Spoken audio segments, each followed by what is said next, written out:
بسم اللہ الرحمن الرحیم۔ السلام علیکم، آپ دیکھ رہے ہیں الف نیوز اور میں ہوں آپ کے ساتھ ماجد علی۔ شامل کرتے ہیں آج کی one line headline. Iran کے سپریم لیڈر آیت اللہ خامنائی کا کہنا ہے کہ اسرائیل کے ساتھ تعلقات بحال کرنے والے عرب ممالک نے گناہ کا ارتکاب کیا ہے اور اب وہ مسلمان اتحاد میں پڑنے والی دراڑ کا کفارہ ادا کرے۔ عالمی خبرساں ادارے کی رپورٹ کے مطابق ایران کے روحانی پیشوا علی خامنائی نے اسرائیل سے تعلقات بحال کرنے پر متحدہ عرب امارات، بحرین، سوڈان اور مراکش پر کڑی تنقید کرتے ہوئے کہا ہے کہ کچھ حکومتوں نے غاصب اور جابرانہ صہیونی ریاست کے ساتھ تعلقات بحال کر کے بڑی غلطی کی ہے۔ روحانی پیشوا علی خامنائی نے مزید کہا ہے کہ ان ممالک نے اس گناہ کا ارتکاب کر کے مسلم اتحاد کو پارا پارا کیا۔ ان ممالک کو اسرائیل سے تعلقات ختم کر کے اپنے گناہ کا کفارہ ادا کرنا ہوگا۔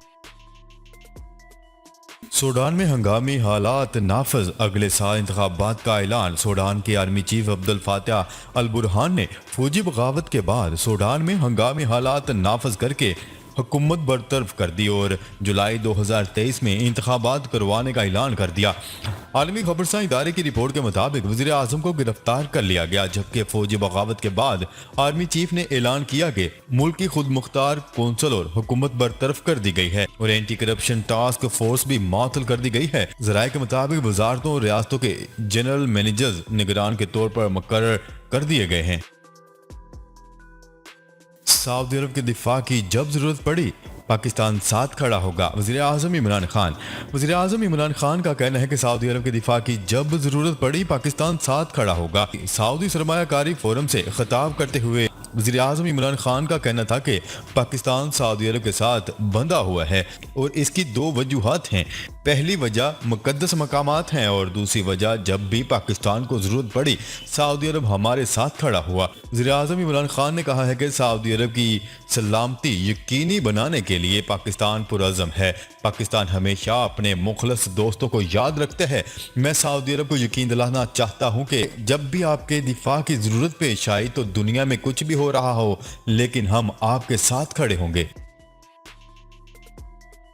سوڈان میں فوجی بغاوت، امریکہ کا اظہار تشویش۔ سوڈان میں فوجی بغاوت کی اطلاعات پر امریکہ نے اظہار تشویش کرتے ہوئے خبردار کیا ہے کہ اس سے سوڈان کی امداد خطرے میں پڑ سکتی ہے۔ افریقہ کے لیے امریکی خصوصی نمائندہ جیفری کا کہنا ہے کہ سوڈان میں فوجی بغاوت کی اطلاعات پر امریکہ کو شدید تشویش ہے۔ انہوں نے کہا ہے کہ فوجی بغاوت سوڈانی آئین میں مداخلت ہوگی۔ فوجی بغاوت سے سوڈان کے لیے امریکی امداد خطرے میں پڑ جائے گی۔ واضح ہے کہ سوڈان میں فوجی بغاوت کے بعد وزیر اعظم عبداللہ حمدوک کو گھر میں نظر بند کر دیا گیا، جبکہ خرطوم میں شہریوں کی نقل و حرکت پر پابندی عائد کر دی گئی، جبکہ جمہوریت پسند گروپوں نے ہڑتال اور سول نافرمانی کا اعلان کر دیا۔ سعودی عرب نے عمرہ زائرین کے لیے 14 روزہ انتظار کا قانون معطل کر دیا۔ وزارت حج و عمرہ کے مطابق عمرہ زائرین کو اب بکنگ کے لیے 14 دن تک انتظار نہیں کرنا پڑے گا۔ وزارت کے پلاننگ اینڈ اسٹریٹجک آفیسر نے کہا ہے کہ احتیاطی تدابیر میں نرمی سے عمرہ اور نماز کے لیے جامع مسجد کی آپریشن صلاحیتوں میں جامع اضافہ ہوا ہے۔ انہوں نے کہا ہے کہ اس فیصلے سے سب کو عمرہ ادائیگی کا یکساں موقع میسر ہوگا۔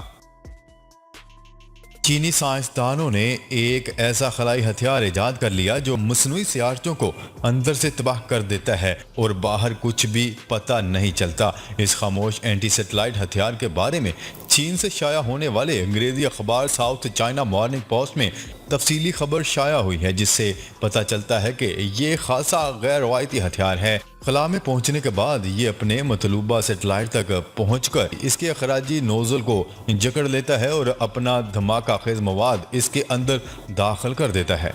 سیٹلائٹ کے اندر داخل ہو کر یہ دھماکہ خیز مواد اس طرح سے پھٹتا ہے کہ مصنوعی سیارچے کے اندرونی حصے تباہ ہو جاتے ہیں اور وہ کام کرنا بند کر دیتا ہے۔ ٹک ٹاک پر پابندی کے فیصلے سے عدالت کو مطمئن کیا جائے۔ اسلام آباد ہائی کورٹ نے پی ٹی اے کو ہدایت جاری کر دی کہ سوشل میڈیا ایپ ٹک ٹاک پر پابندی کے فیصلے سے عدالت کو مطمئن کیا جائے۔ چیف جسٹس عطر من اللہ نے ریمارکس دیتے ہوئے کہا ہے کہ متوسط طبقہ اپنے ٹیلنٹ کو اجاگر کرنے کے لیے اس پلیٹ فارم سے کمائی کر رہا ہے۔ اسلام آباد ہائی کورٹ کے چیف جسٹس عطر من اللہ نے سوشل میڈیا ایپ ٹک ٹاک پر پابندی کے خلاف درخواست پر سماعت کی۔ اسرائیل کا مغربی کنارے پر یہودی آباد کاری کے لیے مزید گھروں کی تعمیر کا منصوبہ۔ اسرائیل نے مقبوضہ مغربی کنارے پر یہودی آباد کاروں کے لیے مزید گھر تعمیر کرنے کی منظوری دے دی۔ العربیہ نیوز کے مطابق اسرائیل کی برسر اقتدار آنے والی نئی حکومت نے روایتی ہٹ درمی کا مظاہرہ کرتے ہوئے مقبوضہ مغربی کنارے پر مزید 1300 سے زائد گھروں کی تعمیر کی اجازت دے دی۔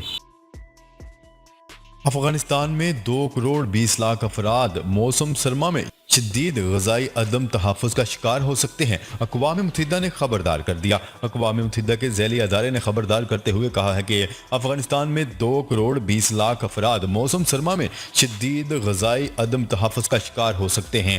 معاشی طور پر غیر مستحکم افغانستان کو دنیا کے بدترین انسانی بحران کا سامنا ہے۔ فرانسیسی نشریاتی ادارے کے مطابق ورلڈ فوڈ پروگرام کے ایگزیکٹو ڈائریکٹر نے کہا ہے کہ موسم سرما میں لاکھوں افغانی ہجرت اور بھوک کے درمیان فاصلہ کرنے پر مجبور ہو جائیں گے۔ کام کے بدلے خوراک، طالبان کا غربت سے نپٹنے کے لیے نیا منصوبہ تیار۔ افغانستان میں بحران سے دوچار معیشت، بے روزگاری میں اضافے اور غربت کی شرح میں اضافے کے بعد طالبان حکومت نے کام کے بدلے خوراک کی ایک انوکھی اسکیم متعارف کروا دی اور کہا ہے کہ ان کا یہ پلان ملک میں انسداد فاقہ کشی میں مدد فراہم کرے گا۔ لوگوں کو کام کے بدلے میں کھانا فراہم کیا جائے گا۔ میڈیا رپورٹس کے مطابق طالبان کے نائب وزیر اطلاعات اور سرکاری ترجمان ذبیح اللہ مجاہد نے ایک پریس کانفرنس سے خطاب میں کہا ہے کہ حکومت نے بھوک اور بے روزگاری سے لڑنے کے لیے ایک نیا پلان تیار کیا ہے۔ بھارت کے ساتھ کرکٹ آگے بڑھانا چاہتے ہیں وزیر اعظم عمران خان۔ وزیر اعظم عمران خان کا کہنا ہے کہ T20 ورلڈ کپ میں پاکستان نے بھارت کے خلاف تاریخی فتح حاصل کی ہے۔ ہم بھارت کے ساتھ کرکٹ کے کھیل کو آگے بڑھانا چاہتے ہیں۔ ریاض میں وزیر اعظم عمران خان نے سمپوزیم سے خطاب کرتے ہوئے کہا ہے کہ پاکستان اور بھارت اچھے ہمسایہ ممالک کے طور پر آگے بڑھ سکتے ہیں۔ وزیر اعظم عمران خان کا مزید کہنا تھا کہ بھارت کشمیریوں کو استصواب رائے کا حق دے تو خطے میں امن و امان کا کیا ممکن ہو سکتا ہے۔ بھارت کے خلاف جیت، آسٹریلوی لیجنڈ شین وارن نے پاکستان کو ورلڈ کپ کا فیورٹ قرار دے دیا۔ سابق آسٹریلوی لیگ اسپنر شین وارن کا کہنا ہے کہ T20 ورلڈ کپ میں پاکستان نے بھارت کے خلاف شاندار پرفارمنس کا مظاہرہ کیا۔ شین وارن نے کہا ہے کہ بھارت کے خلاف شاندار جیت کے بعد میری فیورٹ ٹیم پاکستان ہے۔ چینی انجینئرز کی بس پر حملے کے باعث بند ہونے والے داسو ہائیڈرو پاور پروجیکٹ پر 3 ماہ 10 دن کے بعد دوبارہ کام کا آغاز ہو گیا۔ اپر کوہستان میں برسین کے مقام پر کام کی بحالی کے موقع پر دعائیہ تقریب کا انعقاد کیا گیا، جس میں واپڈا اور چائنیز کمپنی کے افسران نے شرکت کی۔ پروجیکٹ پر کام کرنے والوں کے لیے کورونا ویکسینیشن اور پولیس کلیئرنس سرٹیفکیٹ لازم قرار دے دیا گیا۔ جبکہ ترجمان واپڈا کا کہنا ہے کہ پروجیکٹ پر کام کی مکمل بحالی داسو ہائیڈرو پاور پروجیکٹ کی سیکیورٹی کو مزید بہتر بنا دیا گیا ہے۔ افغانستان میں شہریوں کو نئے پاسپورٹ کے اجراء کا عمل شروع۔ افغانستان میں شہریوں کو نئے پاسپورٹ کے اجراء کا عمل شروع کر دیا گیا۔ پاسپورٹ پر اسلامی جمہوریہ افغانستان واضح طور پر کنندہ ہے۔